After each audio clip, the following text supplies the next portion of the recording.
Pag nagluluto si kasambahay ng ginataang laing ay bigla naman nawala ng gasol. Kaya naman dali-dali si kasambahay nanguha ng kahoy at nagsiga agad. Baka raw kasi mabantilaw tong niluluto niyang ginataang laing. May ganun ba? Nababantilaw yung ginataang laing?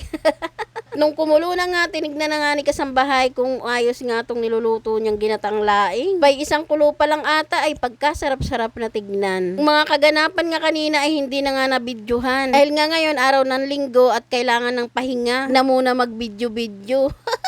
Kaya lang naman, sayang din. Di na nga nabidyohan si kasambahay nung namumulot siya ng nyug dun sa babang ilog. At nung nagkayod siya ng 3 nyug, niluto niya yung pritong baboy. At dilis na panahog niya nga dito sa ginataang laing niya. Sayang naman talaga yung mga kaganapan kanina. Habang hinihintay nga din ni kasambahay maluto yung ginataang laing niya, inabay niya na nga rin yung paglilinis dito sa labas, nagwawalis na rin siya. At nandito na nga rin si Miss Bago, ayan, kagigising lang niyan. Yan lang ang ambag niyan. Alas 9 na ng tanghali bumangon. Ano ba naman, alas 3 na ng madaling araw, ay gising pa yan. Dito talaga sa amin, ang umaga ay ginagawa naming gabi. Yung gabi, ginagawang umaga. Diba, nabaliktad na ang mundo namin. Sops, aminin, kami lang ba ang ganto o kayo din?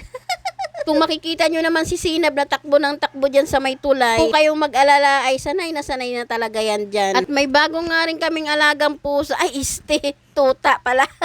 Binigay nga sa amin yan nung nagpahilot kami nung isang araw kay Sinab doon sa may hulo. Kaya ayan, may bagong ampon na naman kami. At yung katabi naman ni Sinab ay kalaro niya. Na mas gusto pa namin yung dinadayo si Sinab na makipaglaro sa kanya. Kasi yung payagan namin siya sa labas. Kaya laman na nga ni mga Ronnie itong niluluto ni kasambahay na laing. Baka raw kasi yung ilalim ay masunog na. Pero pakunwari lang yan. Gusto nang tumikim. O, diba? Ayan na. Padami na ng padami ang kalaro ni Sinab. Nadayo na siya. Ito naman si Miss Bago ay may binibidahan. Parehas sila ni Mang Ronnie nagbibidahan. Oh, nakita nyo naman, oh, di ba? Tignan ko lang kung hindi lalong sumarap yung niluluto ni kasambahay na laing. Oh, hindi na Miss Bago to. Cherry white na ang dating. Ay, nako talaga si Miss Bago. Pati nga tong mga alaga namin ay nag-ipon-ipon na dahil naaamoy nila yung niluluto ni kasambahay na laing.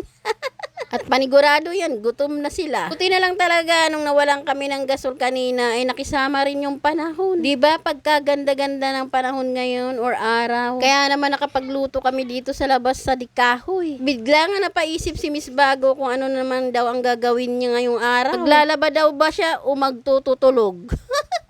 Di na nga nahintay ni kasambahay na ipaiga-iga niya tong niluluto niyang laing. Inuhanan niya na nga ng mangkok yung kapitbahay na paborito niya para daw mabigyan niya na raw ng ulam. Dahil nga mag-aalas 12 na at baka raw gutom na. Kaya inunan niya ng bigyan. At nilagyan niya na nga rin ng kunting prito. Abay, kinamay pa talaga ni kasambahay. Ang hilig talaga ni kasambahay magkamay ng mga ulam. Binigay niya na nga rin ito dun sa bata na pagbibigyan niya. Ito na, luto na ang ginataang laing ni kasambahay. Hanggang dito na lang tong bidyong to. Paki-comment kung tiga saan ka para malaman ko kung saan nakarating tong bidyong to. Thank you for watching.